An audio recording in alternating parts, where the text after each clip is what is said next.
Chikkodi police station ವ್ಯಾಪ್ತಿಯಲ್ಲಿ ಕಳಕಲಾಡ್ ಅಂತ ಬರ್ತದೆ. ಕಡಕಲಾಟ್ ಅಲ್ಲಿ ಚಿಕ್ಕಲ್ವಾಲ್ ಅಂತ ಒಂದು ಗ್ರಾಮ. ಆ ಗ್ರಾಮದಲ್ಲಿ ಅಕ್ರಮ ಚಟುವಟಿಕೆ ನಡೀತಾ ಇದೆ ಅನ್ನೋದು ಗಮನಕ್ಕೆ ಬಂದಿದೆ. ಇದು ಚಿಕ್ಕೋಡಿ ಪೊಲೀಸ್ ಸ್ಟೇಷನ್ದವ್ರಿಗೆ ಅಥವಾ ಕಡಕಲಾಟ್ ಪೊಲೀಸರಿಗೆ ಅನ್ನೋದು ಗೊತ್ತಿದೆನೋ? ಎಕ್ಸೈದವ್ರಿಗೆ ಗೊತ್ತಿದೆ, ಪೊಲೀಸರಿಗೆ ಗೊತ್ತಿದೆ, ಅಕ್ರಮ ಚಟುವಟಿಕೆ ನಡೀತಾ ಅನ್ನೋದು ಗೊತ್ತಿದೆ. ಮತ್ತು ನಿಪ್ಪಾಣಿ ಭಾಗದ ಪ್ರೇಮಿಗಳು ಅವರು ಇವರು ಯಾಕೆ ಬರ್ತಾರೆ ಇಲ್ಲಿ? ಲಾಜ್ ಹೆಸರು ಬೇಡ. ಲಾಜ್ ಹೆಸರು ವಿಡಿಯೋ ನಂತರ ನಾವು ಪ್ರಸಾರ ಮಾಡ್ತೇವೆ, ಈಗ ಬೇಡ. ಈಗ ಫೇಸ್ಬುಕ್ದಲ್ಲಿ ವಿಡಿಯೋ ಪ್ರಸಾರ ಮಾಡ್ಲಿಕ್ಕೆ ಬರೋದಿಲ್ಲ. ಹಾಗಾದ್ರೆ ಈ ಗ್ರಾಮದಲ್ಲಿ ನಡೆಸ್ತಿರೋರು ಯಾರು? ಭರತ್ ಪಾಟೀಲ್ ಅಂತ ನಡೆಸ್ತಾ ಇದ್ದಾರೆ. ಯಾವ ರೀತಿ ನಡೆಸ್ತಾ ಇದ್ದಾರೆ? ಅವರ ಉತ್ತರ ಕೊಡಬೇಕು. ಸರ್ಕಾರದ ನಿಯಮಗಳನ್ನು ಗಾಳಿಗೆ ತೂರಿದ್ದಾರೆ. ಕೇವಲ ಗ್ರಾಮ ಪಂಚಾಯತಿದು ಒಂದು ಲೈಸೆನ್ಸ್ ತೊಗೊಂಡು ನಾವು ಉದ್ಯೋಗ ಮಾಡ್ತೇನೆ ಅಂತ ಮಾಡತ್ತಾರೆ. ಇದು ಎಷ್ಟು ಸರಿ? ಅವರೇ ಹೇಳಬೇಕು. ಲೈಸೆನ್ಸ್ ಅವರೇ ತೋರಿಸ್ಬೇಕು. ಅಬಕಾರಿ ಲೈಸೆನ್ಸ್ ಅವರೇ ತೋರ್ಬೇಕು. ಯಾಕಂದ್ರೆ ಅಕ್ರಮ ಮದ್ಯ ಮಾರಾಟ ಆಗಿದೆ. ಎಕ್ಸೈಸ್ ಅವ್ರು ನೋಡ್ಬೇಕಿಲ್ಲಿ. ಮಂಜುನಾಥ್ ಸಾಹೇಬ್ರೆ, ಜಾಯಿಂಟ್ ಕಮಿಷನ್ ಆಫ್ ಎಕ್ಸೈಸ್, ನೀವು ಇದ್ರ ಕಡೆ ಗಮನ ಹರಿಸ್ಬೇಕಾಗ್ತದೆ. ಇಂಥ ಅನೇಕ ಅಕ್ರಮ ಚಟುವಟಿಕೆಗಳ ಬಗ್ಗೆ ನಾವು ಮಾಡಿದ್ದು, ಅತನಿದೋದು ಮಾಡಿದ್ದು. ನಂತರ ಅದನ್ನೇನೋ ಸಮಸ್ಯೆಯನ್ನು ಬಗೆಹರಿಸಂತ ನಮಗೆ ಗೊತ್ತಾಗಿದೆ. ಆದರೆ ಈಗ ಇಲ್ಲಿ ಕೂಡ ಅದೇ ಇದೆ. 300 ರೂಪಾಯಿ ಇಡೀ ದಿವಸ ತಗೋತಾರೆ, ರಾತ್ರಿ ಮಾತ್ರ 400 ರೂಪಾಯಿ ಇದೆ ಅಂತ ಹೇಳ್ತಾರೆ. ಇನ್ನು ಚಿಕ್ಕೋಡಿ ನಿಪ್ಪಾಣಿ ಪ್ರೇಮಿಗಳು ಇಲ್ಲಿ ಯಾಕೆ ಬರ್ತಾರೆ ಅಷ್ಟು ದೂರದಿಂದ? ಇಲ್ಲೇನಿದೆ? ಅದಕ್ಕೆ ಅವರೇ ಉತ್ತರ ಕೊಡಬೇಕು. ಇನ್ನು ಅಕ್ರಮ ಸರಾಯಿ ಎಷ್ಟಿದೆ? ಸ್ಥಳೀಯರು ಇದಕ್ಕೆ ಬೆಂಬಲ ಯಾಕೆ ಕೊಡ್ತಾ ಇದ್ದಾರೆ? ಸ್ಥಳೀಯರು ಆಕ್ರೋಶ ಹೋಗಿದ್ದಾರೆ ಅಂತ. ನೀವು ಯಾಕಲ್ಲಿ ಎಕ್ಸೈಸ್ಗೆ ಮನವಿ ಕೊಡಲಿಲ್ಲ? ಸ್ಥಳೀಯರು ನೀವು ಕೊಡಬೇಕಾಗಿತ್ತಲ್ಲ. ಏನು ಬೆಕ್ಕಷ್ಟು ಪ್ರಭಾವ ಇರಲಿ. ಯಾರ ಪ್ರಭಾವ ಇದ್ರೆ ಏನಾಯಿತು? ಇಂಥ ಅಕ್ರಮ ಚಟುವಟಿಕೆ ನೀವು ತಡೆಗಟ್ಟಬಾರ್ದು. ಯಾವ ಶತಮಾನದಾಗಿದ್ದಾರೆ?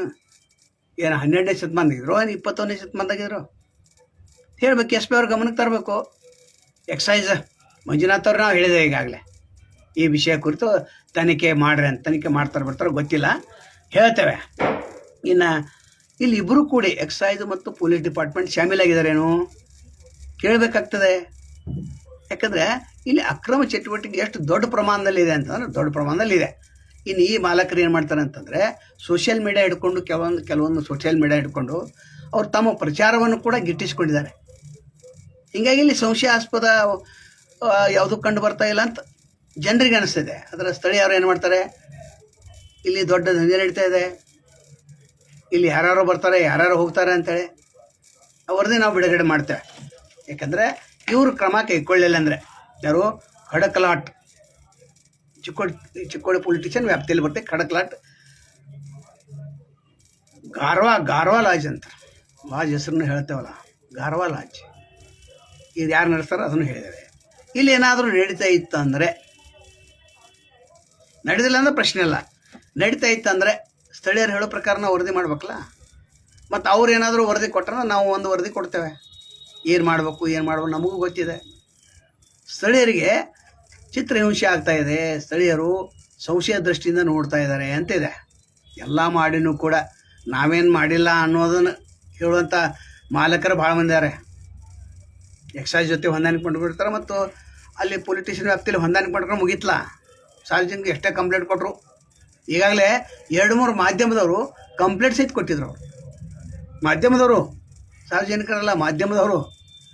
ಆದರೂ ಕೂಡ ಇನ್ನೂ ಏನಾಗಿಲ್ಲ ಅಂತಂದ್ರೆ ಇವ್ರು ಎಷ್ಟು ಸ್ಟ್ರಾಂಗ್ ಇರಬೇಕು ಮಾಲಕರು ಅನ್ನೋದು ನಾವು ಎಸ್ ಪಿ ಅವ್ರಿಗೆ ಕೇಳ್ತೇವೆ. ಡಾಕ್ಟರ್ ಭೀಮಾಶಂಕರ್ ಗುಳೇದವರೇ, ನೀವು ತ್ವರಿತವಾಗಿ ಅದ್ರ ಮೇಲೆ ಏನು ಕ್ರಮ ಕೈಗೊಳ್ತೀರಿ, ಯಾವ ವಿವರಣೆನ ತರಿಸ್ಕೋತೀರಿ?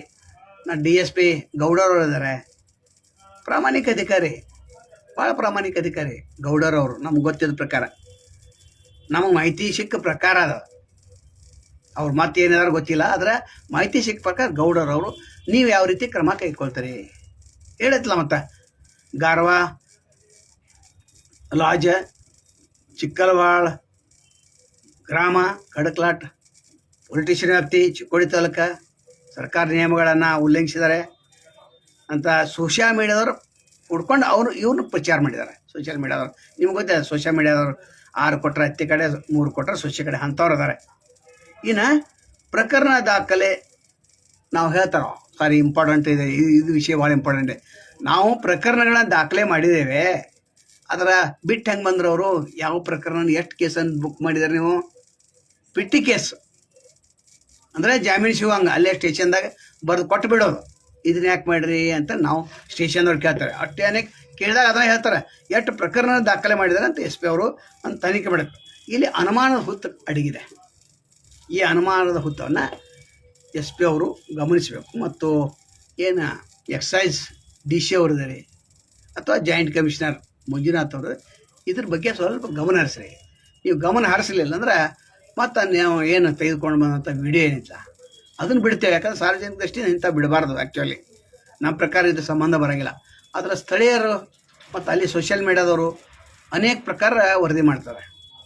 ಅನ್ಯಾಯದ ವಿರುದ್ಧ ಹೋರಾಟ ಅವ್ರು ಮಾಡಿದರು, ಏನ್ರಿ ಸುದ್ದಿ ಅವ್ರು ಮಾಡಿದರು, ಭಾಳ ಜನ ಮಾಡಿದ್ದಾರೆ. ಅದು ಕೆಲವು ಸೋಷಿಯಲ್ ಮೀಡಿಯಾದವರು ನೀವು ಹಂಗೆ ಮಾಲಕ್ ಹಿಂಗೆ ಅವ್ರು ಬೆಸ್ಟ್ ಇತ್ತು ಅದು ಮಾಡ್ತಾರೆ. ಅವರು ದುಡ್ಡು ತೊಗೊಂಡು ಅದೇನು ಮಾಡಲಿಕ್ಕಾಗೋದಿಲ್ಲ. ತನಿಖೆ ನಡೆಸಿ ಸೂಕ್ತ ಕ್ರಮ ಕೈಗೊಳ್ಬೇಕು ಮತ್ತು ದೊಡ್ಡ ಕೇಸನ್ನು ಬುಕ್ ಮಾಡ್ಬೇಕಂತ ಕೇಳ್ಕೊತಾರೆ. ಸಣ್ಣ PT ಕೇಸ್ ಅಲ್ಲ. PT ಕೇಸ್ ನಮಗೆ ಹಾಕಾಬಾರ್ದೈತಿ. ಇಲ್ಲಿ ಬೆಳಗಾವ ಮಟ್ಗಾಲ ಹಿಡಿತಾರಲ್ಲ, ನಾವು ಭಾಳ ಕೇಸ್ ಹಾಕಿದ್ದೀವ್ರ ಜಾಮೀನು ಹೆಂಗೆ ಸಿಗ್ತೈತಿ? ಭಾಳ ಕೇಸ್. ನಾವೇನು ಹೇಳ್ತೇವೆ ಅಲ್ಲಿ, ನೀವು ಗುಂಡಾ ಕಾಯ್ದೆ ಆ್ಯಕ್ಟ್ ಯಾಕೆ ಮಾಡೋಂಗಿಲ್ಲ? ನೀವು AC ಅವ್ರ ಫೈಲ್ ಇದು DC ಅವ್ರ ಬರ್ತೀವಿ. AC ಅವ್ರ ಫೈಲ್ ಎಷ್ಟು ಮಂದಿ ಇದ್ದಾರೆ ಬಿಡುಗಡೆ ಮಾಡ್ರಿ ಅಂತ ಹೇಳಿದ್ರೆ ಯಾರು ಬಿಡುಗಡೆ ಮಾಡೋಂಗಿಲ್ಲ. 10 ವರ್ಷ 3-4 ಮಂದಿ ಗಡಿಪಾರು ಮಾಡ್ತಾರೆ.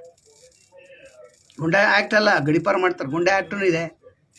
ಟಾಡಾ ಆ್ಯಕ್ಟ್ ಅಂತ ಒಂದು ಹಿಂದಿತ್ತು, ಅದು ಇದೆ ಏನು ಗೊತ್ತಿಲ್ಲ. ಅದನ್ನು ಮಾಡೋಂಗಿಲ್ಲ ಇವರು. ಈ ಥರ ಅಕ್ರಮ ಚಟುವಟಿಕೆಯನ್ನು ಎಷ್ಟು ಪ್ರಮಾಣದಲ್ಲಿ ಇವರು ತಡೆಗಟ್ತಾರೆ ಕಾದು ನೋಡ್ತಾರೆ. ನಮಸ್ಕಾರ.